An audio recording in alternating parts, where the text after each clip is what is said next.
Il y a, dans le cœur de chacun, des souvenirs qu'on aimerait effacer.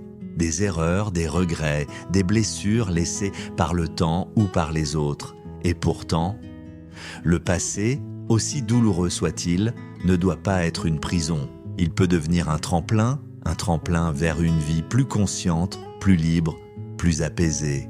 Aujourd'hui, je vais te partager 12 conseils puissants pour faire la paix avec ton passé et avancer avec légèreté vers ton avenir. Premièrement, accepter ce qui est arrivé.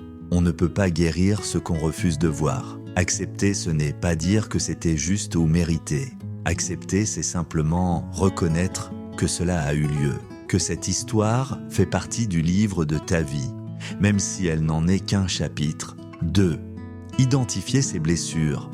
Prends un moment pour observer en toi où ça fait mal. Quelle est cette cicatrice que tu portes? Mettre des mots sur ces blessures, c'est déjà commencer à les soigner. C'est comme allumer une lampe dans une pièce sombre, la clarté soulage. 3e, exprimer ses émotions. Tu as le droit de pleurer, le droit de crier, le droit d'écrire. Ce que tu ressens mérite d'exister.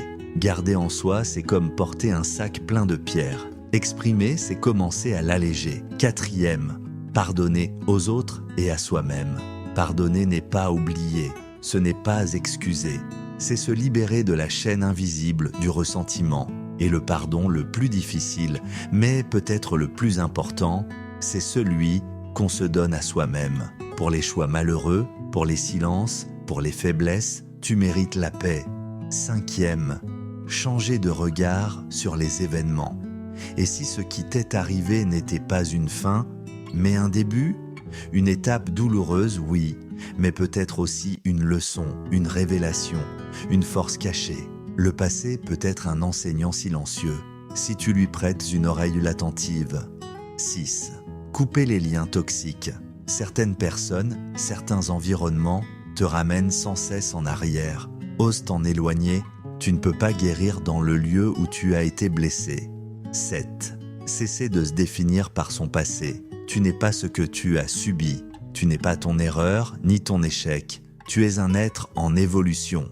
Et chaque jour, tu as la possibilité de réécrire ton histoire. 8.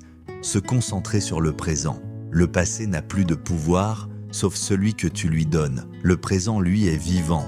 Il t'attend ici, maintenant. Respire, ressens, reviens à toi. 9. Créer de nouveaux souvenirs.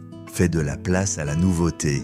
Vis des expériences qui te nourrissent, qui te font vibrer, car chaque moment heureux vient réécrire un peu l'histoire. 10e, prendre soin de soi. Ton corps, ton esprit, ton cœur sont tes alliés. Reconnecte-toi à eux par le sport, la méditation, l'art ou la nature. Se soigner, c'est aussi s'aimer. Et s'aimer, c'est se libérer. 11. Se faire accompagner si nécessaire. Il n'y a aucune honte à demander de l'aide. Parfois, il faut une oreille d'extérieur pour éclairer nos zones d'ombre. Thérapeute, ami de confiance, coach, il existe des mains tendues. Tu n'as pas à marcher seul. 12. Cultiver la gratitude. Même dans la douleur, il y a parfois eu des petites lumières, des rencontres, des leçons, des prises de conscience. Dire merci, c'est reconnaître qu'on a survécu et grandi.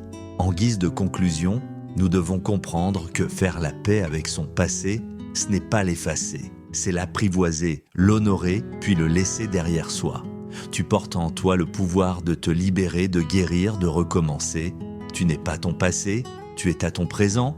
Et ce que tu choisis d'en faire, alors avance, même à petits pas. Tu es une histoire sacrée.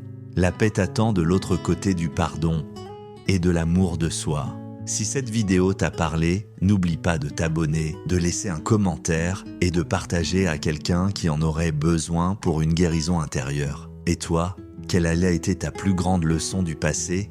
Dis-moi en commentaire